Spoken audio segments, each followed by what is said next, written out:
Good evening friends.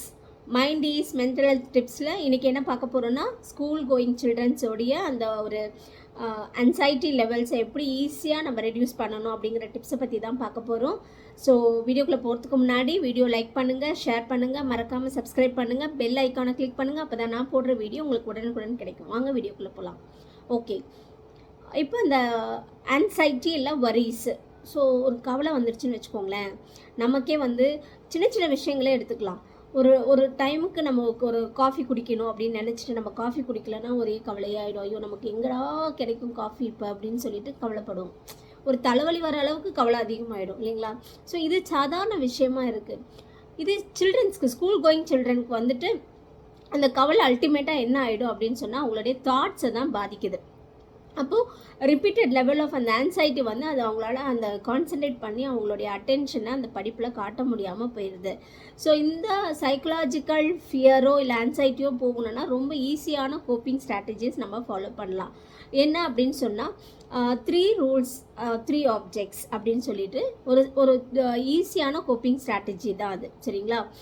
அது என்ன 3 rule, அது என்ன ஸ்ட்ராட்டஜிஸ், அது என்ன 3 ஆப்ஜெக்ட்ஸ் அப்படின்னு நீங்கள் கேட்குறது எனக்கு புரியுது. ஒன்றும் இல்லை. இப்போ உங்கள் குழந்தைங்கள நீங்கள் என்ன பண்ணலாம் அப்படின்னு சொன்னால், ஒரு கம்ஃபர்டபுள் பொசிஷனில் நீங்கள் உட்கார சொல்லுங்கள்.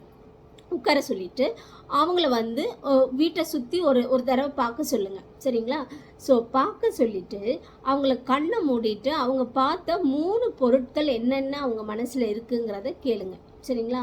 ஸோ அவங்க அந்த 3 பொருள்லையும் அந்த ஒரு ஆப்ஜெக்டையும் அவங்க கொஞ்சம் ஃபோக்கஸ் பண்ணி பார்த்து நமக்கு சொல்லணும். ஸோ 3 சென்சிங் ஆஃப் ஆப்ஜெக்ட், அவங்க பார்த்த விஷயங்கள். அந்த பார்த்ததில் நிறைய சுற்றி பார்க்குறச்சு நிறைய பொருள் இருந்தாலும் அவங்க மனசுக்கு வர 3 அந்த பொருள்கள் என்ன அப்படிங்கிறத அவங்க பார்த்த விஷயங்களை சொல்லுங்கள். Okay, so 3 senses what they see. Okay, அடுத்த 3 ரூல் என்ன அப்படின்னு சொன்னால், இப்போது ஒரு ரூம்குள்ளே நம்ம வீட்டில் உட்கார வச்சுருக்கீங்க.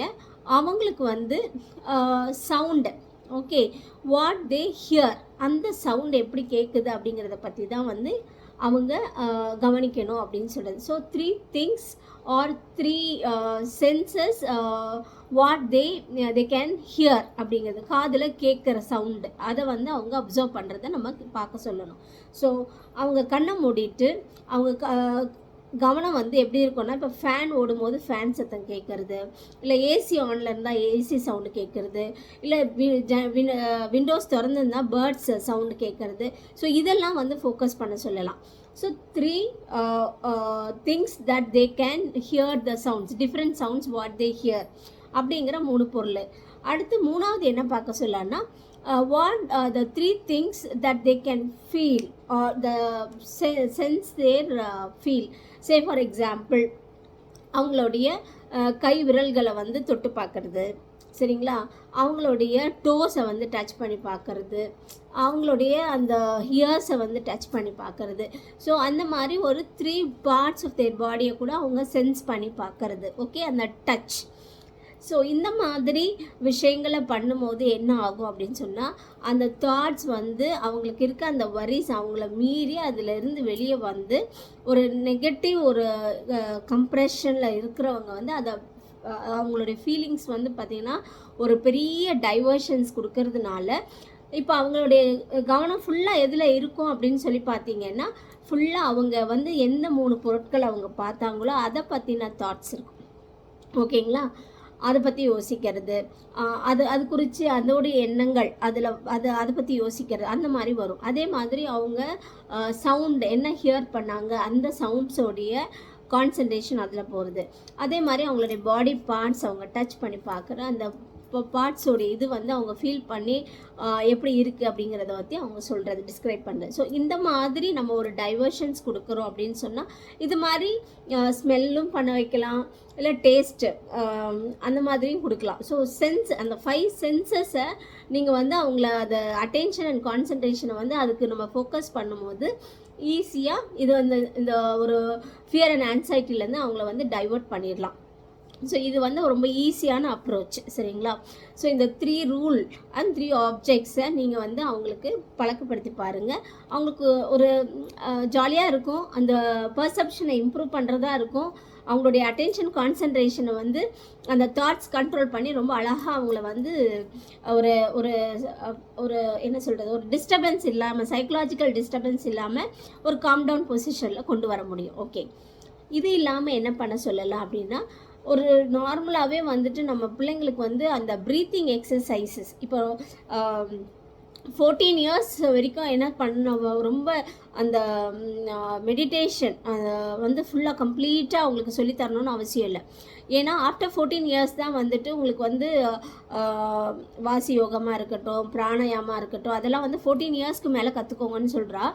ஆனால் இப்போ இந்த 11 to 14 இயர்ஸ் இருக்கிறவங்களுக்கு வந்து நம்ம வந்து ஆர்டினரி ஒரு deep breathing, inhale and exhale மட்டும் சொல்லி கொடுக்கலாம். ஸோ அதில் அவங்கள ஃபோக்கஸ் பண்ண சொல்லுங்கள். அமைதியாக உட்காந்துட்டு அவங்கள அதை ஃபோக்கஸ் பண்ண சொல்லுங்கள்.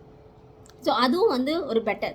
ஸோ இந்த சென்ஸும் இந்த ப்ரீத்திங்கும் சேர்ந்துச்சுன்னா அந்த கோப்பிங் ஸ்ட்ராட்டஜிஸ் ரொம்ப ஈஸியாக வந்து அக்வயர் பண்ண முடியும் அவங்களுக்கு. ஸோ இதெல்லாம் வந்து ரொம்ப ஈஸியான மெத்தட்ஸு. இதெல்லாம் நீங்கள் பேரண்ட்ஸை நீங்களே வந்து கொஞ்சம் எல்லாருமே உட்காந்து பண்ணலாம். ஜாலியாக ஒரு டீமாக உட்காந்துட்டு என்ன 3 திங்ஸ் அவங்க பார்த்தாங்க, என்ன 3 திங்ஸ் நம்ம பார்த்தோம் அப்படிங்கிறத அவங்க என்னென்ன சென்ஸ் பண்ணுறாங்க அப்படிங்கிறத நம்ம இன்ஸ்டா ஆஃப் உட்காந்து மொபைல்லையே உட்காந்துட்டு தனித்து அதையே பார்த்துட்ருக்கிறது, இல்லை யாரு கூடயும் பேசாமல் தனி ரூமில் இருக்கிறது. ஸோ இந்த மாதிரியான விஷயங்களை நம்ம நல்லாவே வந்து அவாய்ட் பண்ணிக்கலாம். ஸோ தட் நம்மளுடைய ஃபோக்கஸ் ஆஃப் இது என்னமோ அதில் வந்து நல்லா கான்சென்ட்ரேட் பண்ணலாம். Easy way of alleviating your anxiety வந்து இந்த கோப்பிங் ஸ்ட்ராட்டஜிஸ் ரொம்ப பயனுள்ளதாக இருக்கும்னு நான் நம்புகிறேன். ஒரு தடவை ட்ரை பண்ணி பாருங்கள். யார் வேணாலும் பண்ணலாம். இந்த எக்ஸசைஸ் வந்து யார் வேணாலும் பண்ணலாம். It will be more effective. ஒரு கோவம் அதிகமாக வருது, இரிட்டேட் ஆகுறோம், நமக்கு வந்து என்ன பண்ணுறதுனே தெரியல அப்படிங்கிற அந்த ப்ரெஷர் க்ரியேட்டிங் சுச்சுவேஷன்ஸ்லலாம் நீங்கள் வந்து காம் டவுன் ஆகிட்டு இந்த 3 ரூல் ஸ்ட்ராட்டஜிஸோ இல்லை 5 ரூல் ஸ்ட்ராட்டஜிஸோ நீங்கள் பண்ணும்போது உங்களுக்கு ஒரு மிகப்பெரிய ஒரு ரிலீஃப் கிடைக்கிறத நீங்கள் பார்க்கலாம். ஸோ அந்த டென்ஷன், ஒரு யாருன்னா ஒருத்தவங்க டீஸ் பண்ணிட்டாங்க அப்படின்னா அது ஹர்ட் ஆகிடுச்சு, என் மைண்டு சரியில்லை, என் மூடு சரியில்லைன்னா கூட நீங்கள் இதை ட்ரை பண்ணுங்கள். ஸோ காக்னிட்டிவ் ப்ராசஸை நம்ம இம்ப்ரூவ் பண்ணுறதுக்கு நம்ம இது பெஸ்ட் டெக்னிக் அப்படின்னு நம்ம சொல்லலாம், சரிங்களா? ஓகே, ஸோ இந்த வீடியோ வந்து உங்களுக்கு பயனுள்ளதாக இருக்கும்னு நம்புகிறேன். தேங்க்யூ, நன்றி.